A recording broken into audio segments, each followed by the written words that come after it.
Thank you all for having me. Thank you, Lisa Mitz, and all of you for letting me share my story. So I'm here tonight to share with you about my daughter, Destiny. We want to remember her more for her struggles than how she left this earth. She was a shooting star sparkling across the night sky, leaving a trail of brilliance behind, its fleeting presence reminding us of Destiny, who came into our lives like a star, bright, powerful, and quick. As she gracefully glided through the universe, her light shone so brightly, illuminating our hearts. But she left us too soon, and all we have now are fragments of who she was. Destiny struggled with drug addiction for years and eventually went to Florida for rehab. After completing her program, she moved into a sober living house, which was meant to be a safe place for her continued recovery. Unfortunately, despite our belief in its safety, there were sex traffickers lurking in the area, photographing and monitoring the house. In her vulnerable state, Destiny fell into their trap and went with them. She was a missing person for 2 agonizing weeks, but by the grace of God, she was eventually returned to us. We made countless calls and conducted extensive searches to find her. Miraculously, even a police officer named Stacy and Tyler from a rehab went out on their days off to search for her, praying and shedding tears alongside us. Meanwhile, her father got on a flight to Florida to personally look for her. As fate would have it, well, I believe it was actually God that stepped in. While he was in the air, the phone rang. It was Destiny. She had managed to escape her captors. I immediately arranged for an Uber to pick her up, and I called the hotel that her father was going to.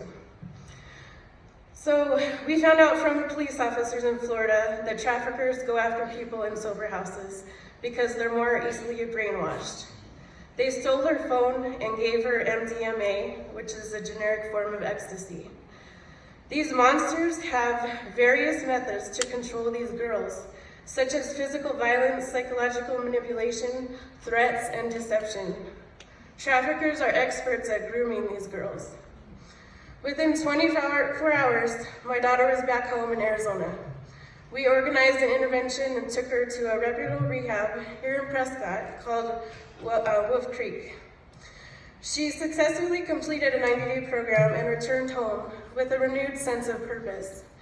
She was determined to rebuild her life and even enrolled herself back in a school. For 3 weeks, she seemed happy and worked on getting her life back. We found out from text messages that a guy she met asked her to go buy drugs for him. While she was there at this rundown motel in Mesa, she caved and ended up taking meth laced with fentanyl. The guy that gave her the drugs left her in the hotel room to die, and he stole her car. She OD'd and was left in the room for 5 days. Our 21-year-old baby girl was found on Halloween 2023. So Destiny didn't survive, but I want to encourage people that there is hope and you can survive and overcome the obstacles you're facing. 3 weeks before Destiny left this earth, she went for a walk with my friend Laura and I. Destiny opened up about her desire to raise awareness about her tragic experience. She wanted to ensure that no one else would fall victim to the harsh reality of being trafficked.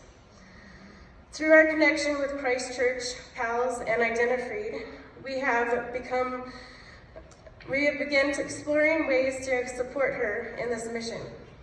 We will continue to stand. I would like to share with you a quote that Destiny wrote to me to encourage me. And one day she discovered that she was fierce and strong and full of fire, and that not even she could hold herself back because her passion burned brighter than her fears. She was one of those people that knew how to give good advice but didn't use it on herself. Let's remember her sparkle that she left and the impact that she made on all of us. I know this wasn't just a coincidence that I'm here tonight. My daughter, Destiny, is named Destiny, and this is for the Evening of Destiny, this local nonprofit, Destiny's House Restoration Center. Perhaps this is a way that God brought us together to make a difference for others who need a second chance, like my Destiny. So besides this just not being a coincidence, you're going to hear from Carrie from Identifreed, and a miraculous thing happened. I went with Christ Church to go do a sorting party at Identifreed, and I came home after that and I said, this is amazing, I just want to know more about it. So I was looking on her website, and the first picture on the bottom was a picture of her holding hands with my daughter, Destiny. And it gave me chills because I didn't understand it. I was like, what? I was just there and I don't understand. But I asked Carrie and she said, I remember her. It was about 2 years ago, and she was on the bus with me, and she said she was in and out of rehabs, and she was trying to get better, and she accepted God into her life that night.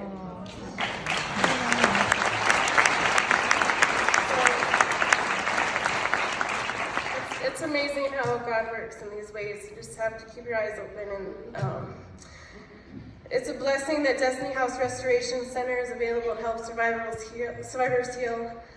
I have learned it is so important to have the resources and support for these girls to recover.